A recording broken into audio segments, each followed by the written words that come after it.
دا ساتھ دیندے نے۔ اللہ فرماندے نے میں رب نے انہاں واسطے عظیم اجر رکھے ہے۔ اللہ اللہ اور میرے اور تواڈے پیارے محبوب علیہ السلام نے فرمایا ہے میری امت دے لوگو جھوٹ نہ بولیا کرو۔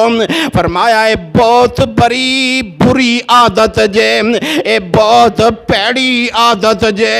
فرمایا اے دے وجہ تو بندہ اللہ تعالیٰ دی ذات تو دور ہو جاندہ ہے۔ اللہ پاک اس بندے دا اعتبار نہیں کر دے۔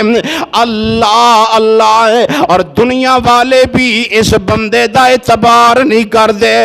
جس بندے دا جھوٹ ثابت ہو جائے اسلام نے بھی شریعت نے بھی او دی گواہی نو قبول نہیں فرمایا۔ اللہ اللہ اور سیدنا عبداللہ بن عمر بن عاص رضی اللہ تعالیٰ عنہ مجمعین بیان کر رہے کہ میرے پیارے محبوب علیہ السلام کو ایک بندہ آیا ہے، آ کے عرضاں کر دے اللہ دے پاک پیغمبر جی جنت دے اندر جان والے کوئی عملی دس دے ہو۔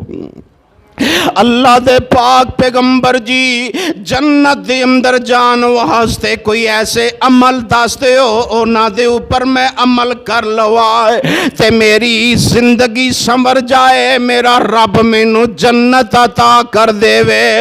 اللہ اللہ تے میرے محبوب نے فرمایا اے اون والے سوال کرن والے سچ بولیا کر۔ کی کریا کر؟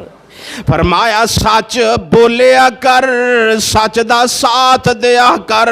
فرمایا اے نیکی دا بہت بڑا کم ہے۔ فرمایا جڑا بندہ اے نیکی دا کم کر دے فرمایا او دا ایمان بھرپور ہو جاندا ہے، او دا ایمان مکمل ہو جاندا ہے۔ تے جڑا بندہ گناہ دا کم کر دے فرمایا او کفر کر دا ہے، اور کفر جڑا نا او فرمایا انسان نو دوزخ دی طرف لے جاندا ہے۔ میرے پیارے محبوب کولو انہیں سوال جنت دے جام دا کیتا ہے تے میرے محبوب نے فرمایا جھوٹ بولنا، سچ بولنا ہے، غلط بیانی نہیں کرنی، سچ بولنا ہے، حق بولنا ہے تے حق دا ساتھ دینا ہے۔ اللہ اللہ اور اسے واسطے اللہ دا قرآن اعلان کر رہا ہے اور دنیا والے ہو جھوٹے بندے نو نہ اللہ نے پسند فرمایا ہے نہ میرے اور تواڈے پیارے پیغمبر جناب محمد صلی اللہ علیہ وآلہ وسلم نے پسند فرمایا ہے۔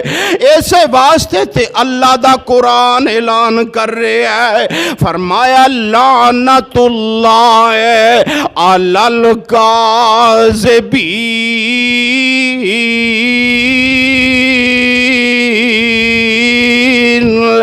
جھوٹے بندے تے اللہ دی لعنت ہے، اللہ دی طرفوں پھٹکارے جھوٹے بندے تے۔ اللہ اللہ